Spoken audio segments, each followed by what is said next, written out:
Sabang dalam siklus perdagangan internasional. Dikutip dari Kompas.com. Selamat datang di Pelabuhan Bebas Sabang. Slogan itu masih terpampang meski status pelabuhan bebas sebenarnya sudah dicabut sejak tahun 1985.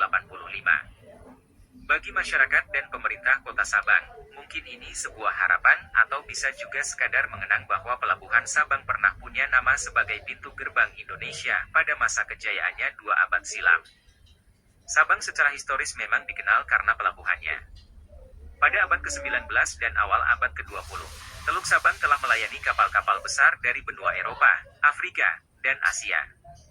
Pemerintah kolonial Belanda melihat potensi Sabang.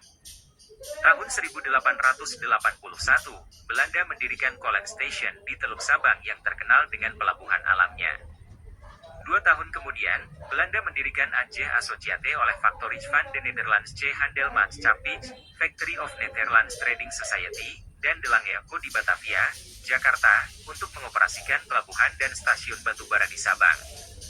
Pelabuhan itu awalnya dimaksudkan sebagai stasiun batubara untuk Angkatan Laut Belanda, tetapi kemudian juga melayani kapal dagang umum.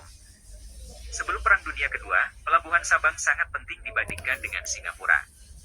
Karena perannya yang semakin penting, pada tahun 1896 Sabang dibuka sebagai pelabuhan bebas untuk perdagangan umum dan pelabuhan transit barang-barang, terutama hasil pertanian dari Delhi yang telah menjadi daerah perkebunan tembakau sejak tahun 1863 dan hasil perkebunan berupa lada, pinang, dan kopra dari Aceh.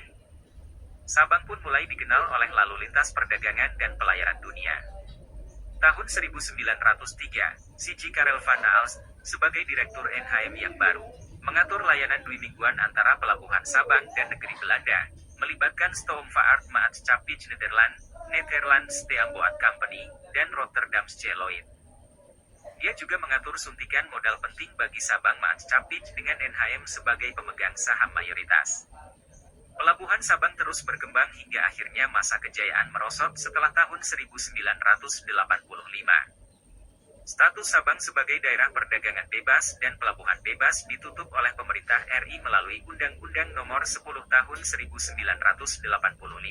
Pencabutan status ini dengan alasan maraknya penyelundupan dan akan dibukanya Batam sebagai kawasan perdagangan bebas dan pelabuhan bebas. Sudah banyak perdebatan yang mengangkat isu agar peran Pelabuhan Sabang sebagai pintu gerbang Indonesia di kawasan barat kembali dibangkitkan.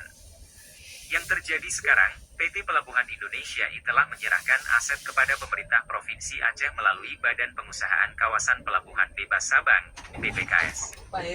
Belum jelas bagaimana nasib Pelabuhan Sabang ke depan.